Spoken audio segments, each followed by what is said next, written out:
Martha Gray, thank you for joining us. You offer a fantastic presentation about how to accelerate the transformation of science into innovation here at the Fundación Rafael del Pino. And I wanted to follow up with a few questions regarding that topic. And one question that I was thinking about, how can universities improve the entrepreneurial thinking and mindset of students, and will that matter? So firstly, thank you for inviting me. I've had just a really interesting time here at the Foundation. So I'm glad you asked the question the way you did. How do we foster an entrepreneurial mindset? I think it's tremendously important that we find ways to do that, specifically because students doing science and engineering should think ahead about why what they do matters. So I don't think about an entrepreneurial mindset as being one that necessarily leads to a startup company, but the tools that entrepreneurs use to figure out whether they have a customer, etc., and what's going to matter are really important tools for all students to understand, even if applied not to a startup but to their own science.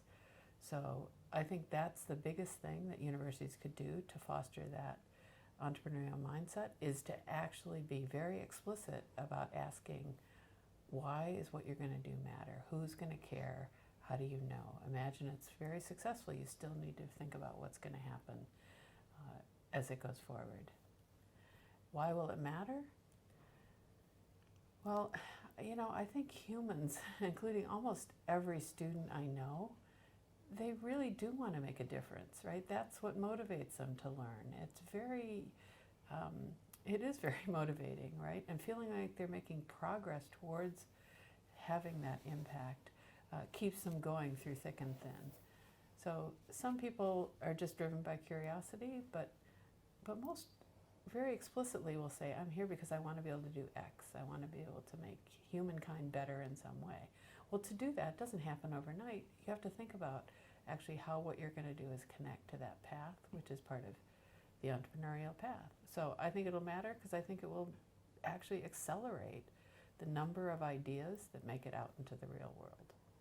So thank you. You're saying the debate at university should be beyond entrepreneurship and how many startups they're creating, but much broader than that, foster entrepreneurial thinking. Yeah, absolutely. In fact, I worry about if we focus overly on whether there's a startup, it looks almost like there's a parallel track. It's like there's the people that go and they start companies, and then the people that do science, right? So that has both, not only do the people doing science not learn that way, it makes it seem as if they're not supposed to because they're not doing the science, or they're not doing the startup. So I think it's a general skill, the same way communication and mathematics are general skills to assess, critically analyze how what you're doing might matter and to whom. So you have been a faculty at MIT for 3 decades in many leadership positions. Could you give me an example of a program that has been very successful in your view and your experience in transforming science into innovation? I've been there a long time, as you say, and there's many sort of individual local stories and programmatic stories I could tell. But maybe the one that connects most to what we've already been talking about is a program we call the Catalyst Program, which actually has its roots in a partnership MIT had with the community of Madrid.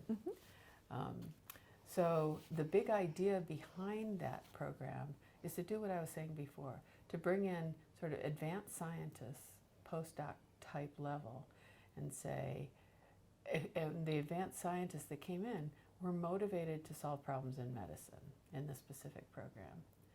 And what we said is that that's great. And what we did was mentor them and say, okay, what problem are you going to solve? And we didn't let them actually start on the project until they could convince us that if it were successful, which it might not be, it's research, but if it were successful, that they would have an impact. And that program, which was not about entrepreneurship, so one measure of its success is in fact that half of the projects that came out of that are now in commercial development. And they happen so in 5 to 10 years, which is remarkably quick.